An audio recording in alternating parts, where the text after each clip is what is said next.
The rain had been falling on Wexcombe Hall for 3 days when the new housekeeper arrived without a carriage, without a trunk worth the name, and without anyone at the great door to receive her.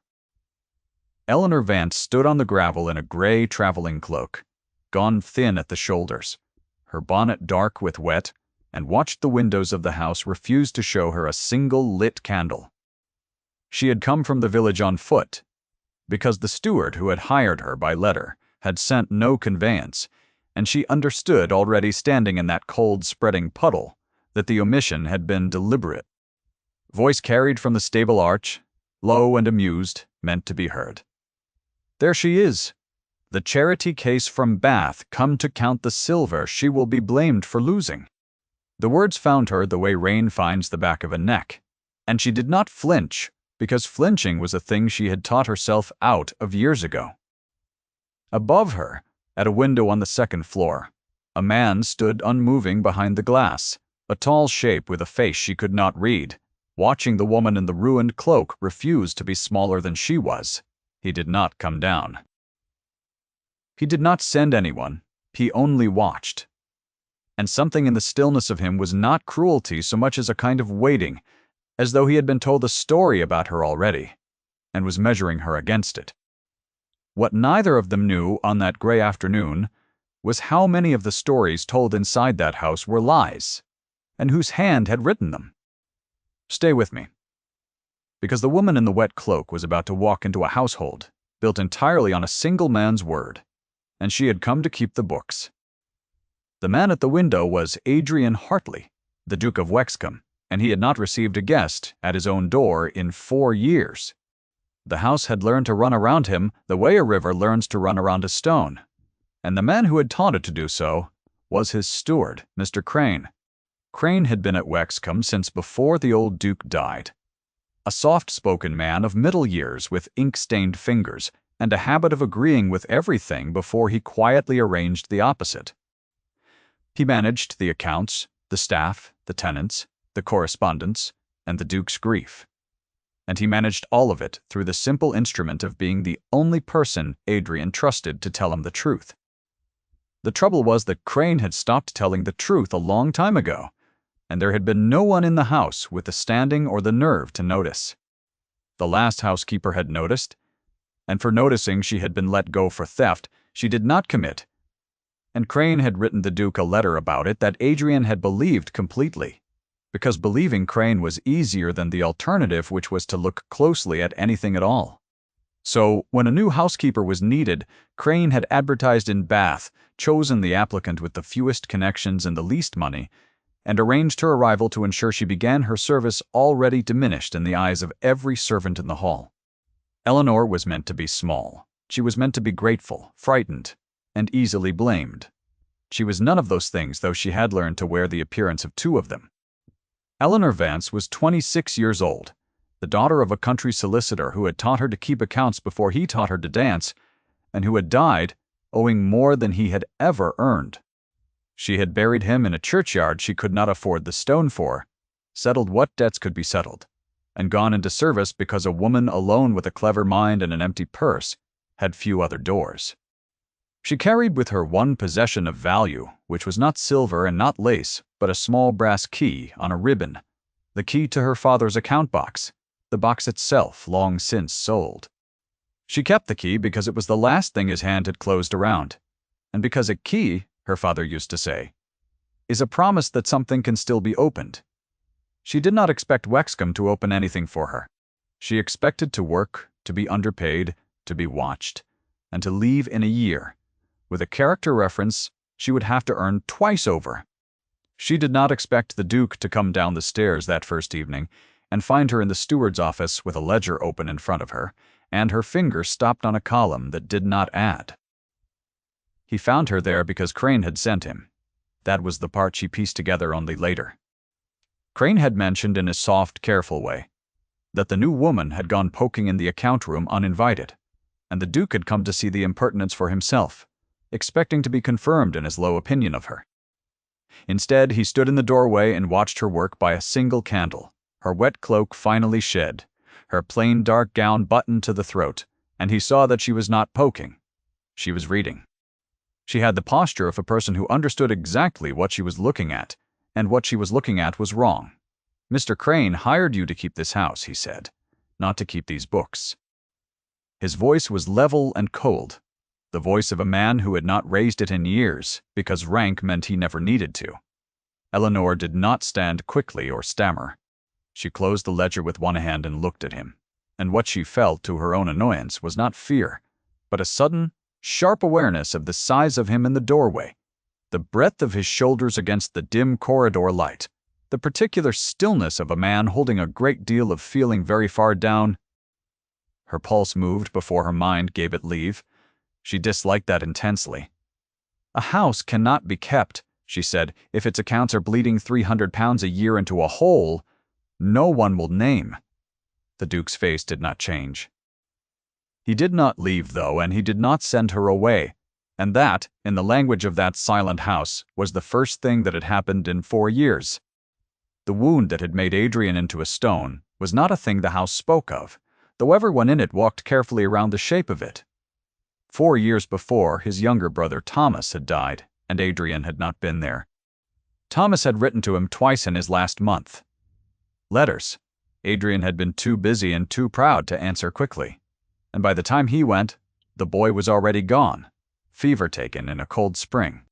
Adrian had returned to Wexcombe to find the household in disarray, and had handed the running of everything to Crane, so that he would never again have to look directly at the daily machinery of a life, because every account book and every tenant's complaint reminded him of the letters he had not opened in time. He had made grief into a delegation. He had given his trust to the one man who promised to spare him from ever having to pay attention again, and Crane had taken that gift and spent 4 quiet years, turning it into a private fortune. The Duke kept his brother's last unopened letter in the breast pocket of his coat, folded small, the seal still whole, because he had never been able to bring himself to read what Thomas had wanted to say. His hand went to that pocket when he was troubled. Eleanor saw the gesture the first night and did not understand it. She filed it away the way she filed everything, as a column that did not yet add. In the weeks that followed, she did her work and watched. She learned the house from the inside, the way only the person who orders the candles and counts the linen ever can. She rose before the kitchen fire was lit and walked the corridors with a single candle, learning which doors stuck in the damp and which had been oiled by someone who used them often and quietly at night.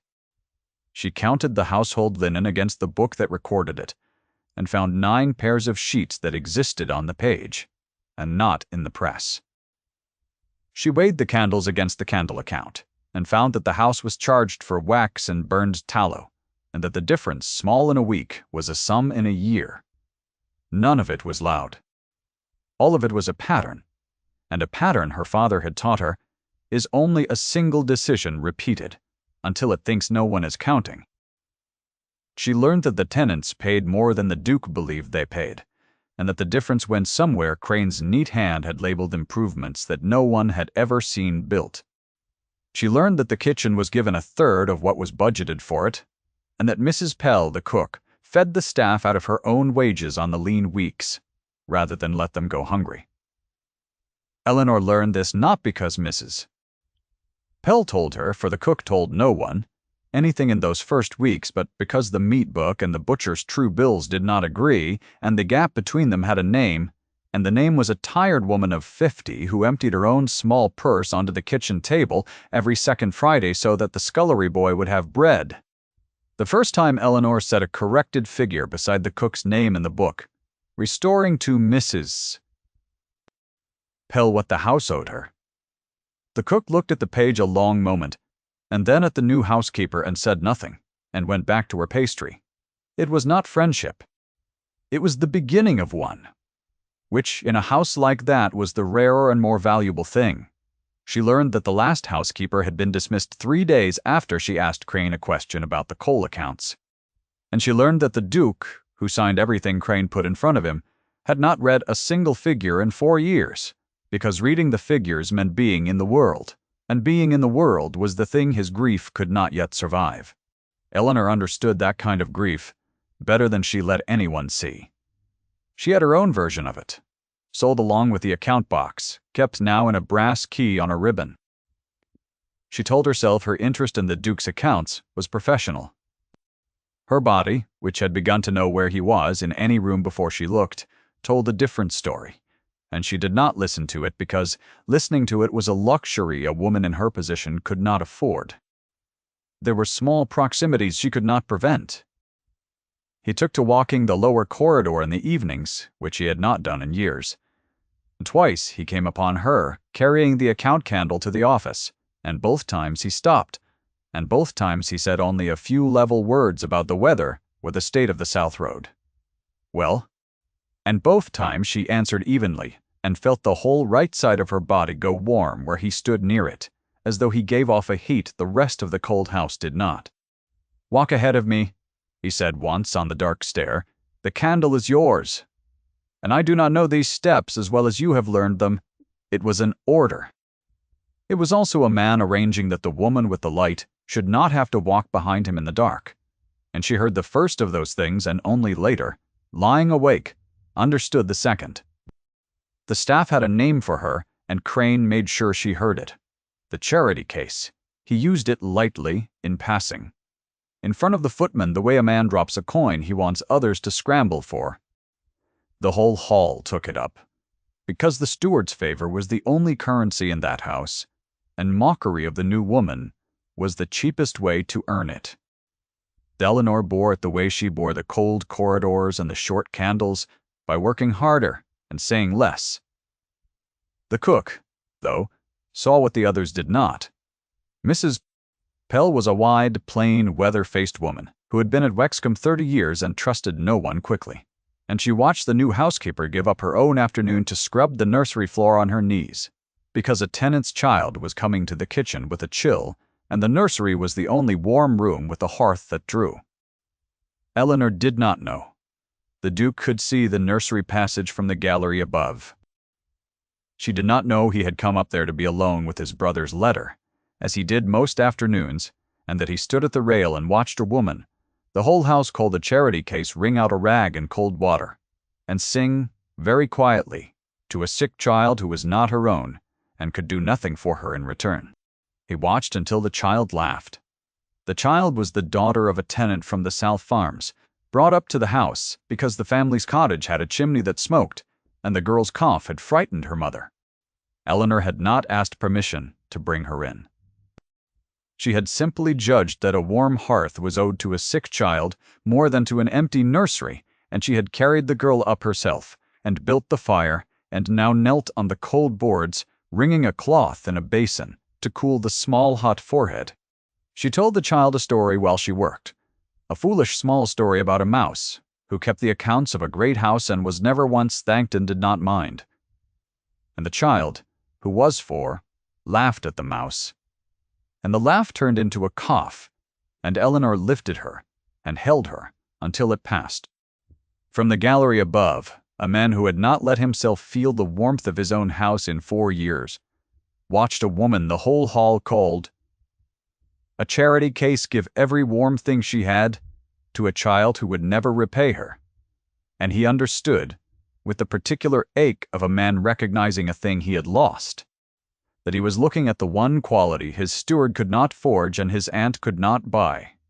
Then he put the letter back in his pocket and went down to the account room and, for the first time in 4 years, asked to see a ledger. Crane brought him a ledger. He brought the wrong one, of course the clean one, the one that added, and Adrian looked at the tidy columns and felt the old relief of not having to see, and almost let it go. Almost. The woman scrubbing the nursery floor was in his mind now, though, and her voice from that first night. £300 a year into a hole no one will name, and he heard himself say, in the level, cold tone that frightened everyone but her, "I should like Mrs. Vance to bring me the household books herself." Crane's soft face did not move, but something behind it went very still, the stillness of a man who has felt the first stone shift under his feet. He said that the housekeeper was busy. He said the books were complex and easily misread by an untrained eye. He said a great many reasonable things in his soft, reasonable voice, and Adrian, who had spent 4 years agreeing with that voice, found that today he did not. "Send her," he said. And Crane, who could not refuse a direct command without revealing exactly how much he had to hide, sent her. She came with the real ledgers. She had been keeping a second set for 3 weeks, quietly, in her own hand, reconstructing from receipts and tenant records what the true account should have shown. And she laid both versions on the desk in front of the Duke, and did not say a single accusing word. She simply opened them side by side and let the columns speak. "Here is what the tenants of the South Farms paid at Lady Day," she said, "and here is what the book records they paid.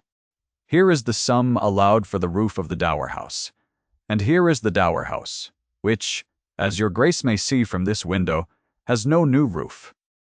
Her finger moved down the page, steady, unhurried, and the Duke watched the architecture of his comfortable ignorance come apart, one line at a time. He did not rage. That was not his way. He grew, if anything, quieter, and the quiet was terrible.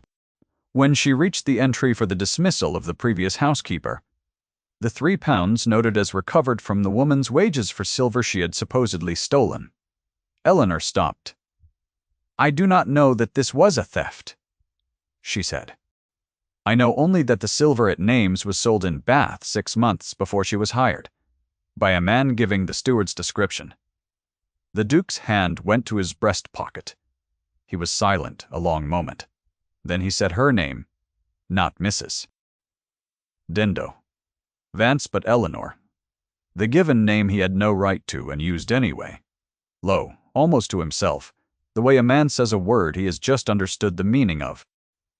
She felt it move through her, like warmth through cold hands, and she looked at the desk because, if she looked at him, she did not trust her own face. The candle had burned low between them. He saw the hour of it before she did, and saw, too, the gray tiredness under her eyes. The 3 weeks of secret double bookkeeping had put there. "Eat something," he said abruptly. "You have been at this since before the kitchen was lit. I have watched the candle go down." It was the flat command of a man who did not know how to offer a kindness except as an order. And she almost smiled, because she had spent her whole life translating men who could not say the soft thing plainly, and she knew the shape of it when she heard it. She did not eat.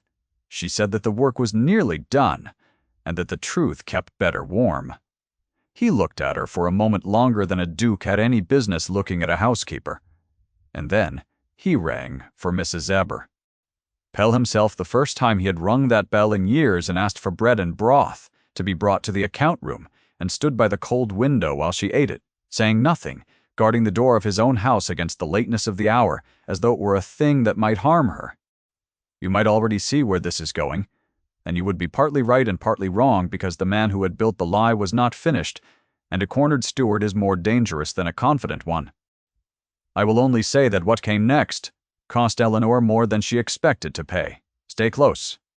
Crane understood within the day that he was discovered, and he did the thing that clever, frightened men do, which was to attack first, and to attack the part of the structure that seemed weakest. He could not discredit the ledgers, so he set out to discredit the hand that had kept them. He went to the Duke with a face full of sorrow and a story full of poison. The new housekeeper, he said, had not been keeping honest books at all. She had been preparing to rob the house and to lay the blame on a faithful old servant who had served the family 30 years. He produced a letter, forged in a fair imitation of her hand, in which she appeared to write to a confederate in Bath about silver and timing and the Duke's habit of signing without reading. He produced a small silver salt cellar, which he had himself taken from the dining room and placed among her things, and which a footman, in his pay, had dutifully discovered. He arranged for the discovery to happen not privately, but at the worst possible moment, before witnesses. In the great hall, on the evening the Duke's aunt arrived. The aunt was the Dowager Lady Marbury, the old Duke's sister, a woman of 70, whose entire understanding of the world rested on the conviction that station was character, and that a person of low birth in a position of trust was a danger by definition. She had disliked the appointment of a Bath housekeeper from the moment she heard of it, and she arrived at Wexcombe primed to be proven right. She found the household in an uproar, and the silver salt cellar in the housekeeper's room, and the forged letter in the steward's trembling hand, and she did not require a second invitation.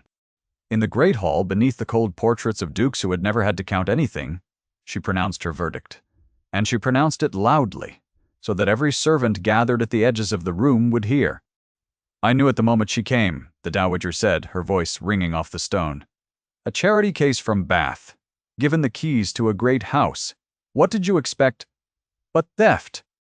The label landed for the third time, in the third setting, from the highest-placed mouth yet to speak it. And this time it had a forged letter and a planted salt cellar behind it, and it had the weight of the whole hierarchy pressing it down onto a woman, with no carriage, no trunk, and no name worth the having. Eleanor stood in the center of that hall and felt the floor of her life give way. She did not weep, and she did not beg, though both would have been forgiven her. She had been here before, in a smaller room, the day the men came to take her father's account box and his desk, and the bed she had been born in. She knew the particular cold of being a thing other people had decided about. She thought of her father, who had been a clever, honest man ruined by other men's lies, and who had taught her that the truth did not always win and was still worth keeping, because a person who let go of the truth to save herself had nothing left worth saving. She thought of the previous housekeeper, ruined exactly so, with no duke to cross any hall for her. She thought, absurdly, of the candle account, and the 9 missing pairs of sheets, of how clearly the whole pattern stood in her mind, and how little any of it would weigh against a forged letter in a dowager's hand. She had built a true thing in the dark of that office, line by patient line, and she watched it, about to be buried under a single louder lie, and the unfairness of it was an old, familiar taste.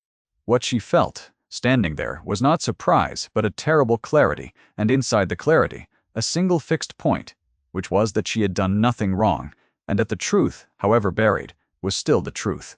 She looked at the Duke. He was standing apart, by the great hearth, his face the stone she had first seen at the window. And he was looking at the forged letter in his aunt's hand, and Eleanor understood with a sinking heart that he was a man who had believed his steward for 4 years, and had every reason of habit and grief to believe him now. She thought she had lost. She said the only thing she had left to say, which was the plain truth, spoken once, quietly, into the ringing silence of that hall. "I have stolen nothing. I have only counted what was already gone." Then she took the brass key on its ribbon from around her neck, because she would not have them say she had taken even that, and she set it on the hall table, and she turned to go. The Duke moved then, not quickly. He crossed the hall in a way that made the gathered servants go still, and he did not go to Eleanor, and he did not go to his aunt. He went to the steward. He held out his hand for the letter, and Crane, who had no way to refuse him, gave it over, and Adrian read it once. Then he drew from his own breast pocket a folded paper worn soft at the creases, and Eleanor thought for one strange moment that it was the brother's letter, the sealed one, and that he meant somehow to read it. Now it was not. It was one of the receipts she had given him, in her hand, the real one, kept since that night in the account room. He held the 2 papers side by side, the forgery and the true hand, and he looked at them a long time in front of all of them, the aunt, the steward, the staff, the cold dead dukes on the wall. The forger had been good. He had not been good enough. The loops of the letter E, the woman's clerkish even spacing learned at a solicitor's elbow, the small particular way she crossed a 7, none of it was in the forgery, and a man who had finally, after 4 years, decided to look, could see it. The hall waited. Adrian Hartley folded both papers together and put them into his pocket, and he turned to the room, and he spoke 6 words that ended the matter, and could not be taken back. "She keeps my house, and my name." The words fell into the silence the way a key falls into a lock. No one breathed. The candles along the hall burned without a flicker.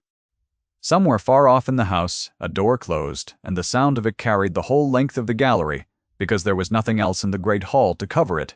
No music, no talk, only 30 servants and one old woman and one gray steward holding very still around a sentence that could not be unsaid. Eleanor did not move toward him. She stood where she was, in the center of the stone floor where the verdict had been meant to fall on her, and felt the verdict land, instead, on the man who had built the lie, and the strangeness of being suddenly safe, after a lifetime of being the one decided about, was almost harder to bear than the danger had been. For a moment, no one moved at all. The Dowager Lady Marbury's hand, raised in its accusing certainty, came slowly down. Her mouth opened and shut. The thing she had been so sure of, the thing her whole long life had been built to be sure of, did not bend the way it always bent, and her face, which had never in 70 years had to rearrange itself around being wrong, did not know how. She looked at her nephew, and saw that he meant it, and that he was the Duke, and that the world she had ruled by station had just been ruled differently in front of her by the one person whose station outranked her certainty. She sat down rather suddenly in a hall chair. Beside her, the steward had gone the gray of old ash. Mrs. Pell, at the edge of the room, made a sound that was almost a sob and almost a laugh, and pressed her apron to her mouth, and the footman who had planted the salt cellar took one step backward toward the door and found another footman already standing in it. The unraveling, after that, was quiet and procedural and complete. The Duke sent that same night for the family solicitor, a Mr. Inia. Aberforth, who arrived the next morning, and spent 2 days with Eleanor's 2 sets of ledgers and Crane's receipts and the records of the Bath silversmith. The forged letter, set beside a dozen genuine documents in Crane's own hand, told its own story to a trained eye. For a man who has spent years imitating a clerk's evenness cannot help but let his own habits show under pressure. The £300 a year proved, over 4 years, to be closer to £1,400 in all. And there were the tenants who had been overcharged, and the housekeeper before Eleanor, who had been ruined for asking, and the salt cellar bought in Bath under a false name. Mr. Pole Aberforth was a dry, precise man who had served the family 40 years and had never once been permitted to see the household accounts, because Crane had always met him at the door with a smile and a glass and a story, and the solicitor, going through Eleanor's 2 sets of books at the long library table, made a small sound in his throat with every page he turned. The sound of a careful man watching 4 years of quiet plunder lay itself out in a clear, clerkish hand. He said at the end of the second day that he had not seen books kept so well since the old Duke's time, and that whoever had reconstructed the true accounts had a finer head for figures than most men he had examined for the law. He did not say it to flatter. He said it the way one craftsman acknowledges another, and Eleanor, who had been called a charity case in that same house a week before, received it without expression and kept it, the way she kept the brass key, as a thing of value she would not let anyone see her treasure. Crane did not stay to see it finished. He was gone before the solicitor's second morning, and the Duke, who could have set the law on him and seen him transported, did not. He let him go with nothing. His 30 years of theft turned to 30 years of disgrace. His name written into the record and the truth of him known in every great house in the county, which for a man like Crane was a harder sentence than a ship. The Dowager stayed 3 more days. She was a proud woman, and an old one, and pride and age do not turn quickly, but she had watched the proof assembled, and she was not a stupid woman, only a certain one, and certainty, once broken, leaves a person quieter. On the morning she left, she stopped Eleanor in the corridor, and looked at her a long moment, and said stiffly that the house seemed better kept than it had been in some years. It was not an apology. From the Dowager Lady Marbury, it was nearer to one than anyone had heard in a decade, and Eleanor, who understood the cost of words to proud people, accepted it as the larger thing it was. The Duke read his brother's letter at last. He did it alone, the evening after the solicitor finished, and Eleanor knew only because she found him afterward in the account room, with the seal broken, and his face changed. Thomas had not written to reproach him. The boy had written, in his last weeks, to tell his brother that he was loved, and that whatever came, Adrian was not to carry it, and to ask him plainly to let people in again. 4 years Adrian had kept that letter sealed against the fear of what it said, and what it said was the one thing that might have saved those years, and the grief of that was a heavy thing to set down all at once. He set it down anyway. He told Eleanor what was in it, which was the first secret of his own he had ever given anyone, and she did not offer him comfort in clumsy words. She put her hand over his on the desk, the way she had that day with the receipts, and they sat in the candlelight while the rain, which had come back, ran down the dark windows of a house that finally, for the first time in years, knew what it was holding. They were married in the spring, quietly in the small church in the village where Eleanor had walked from on her first wet afternoon, with Mrs. Mater, Pell weeping frankly in the second pew and the tenants of the South Farms filling the rest of it, and no diamonds anywhere, and no dowager pronouncing on anyone, only a plain woman in a soft green gown marrying the man who had finally learned to look. That is nearly the end. There is one more small thing. And then I will let you go. On a gray afternoon the following autumn, almost a year to the day from her arrival, Eleanor sat in the morning room at Wexcombe, with the household books open, in front of her, doing the work she had always done. Only now the columns added, and the kitchen had what it was owed, and the dower house had its roof. A fire drew well in the hearth. Beyond the window, the same English light fell on the same gray stone, gentler now, or perhaps only seen by a person no longer cold in it. Adrian came in with the day's letters and set them down, and saw what hung on the ribbon at her throat, returned to her by his own hand, from the hall table, the morning after the worst night, the small brass key her father had closed his hand around. The key that was a promise that something could still be opened. He did not ask about it. He had asked once, gently, and she had told him, and he had not needed to ask again. He only touched it, where it lay against the green wool lightly, the way a man touches a thing he has come to understand the weight of, and went to stand by the fire. Eleanor closed the ledger.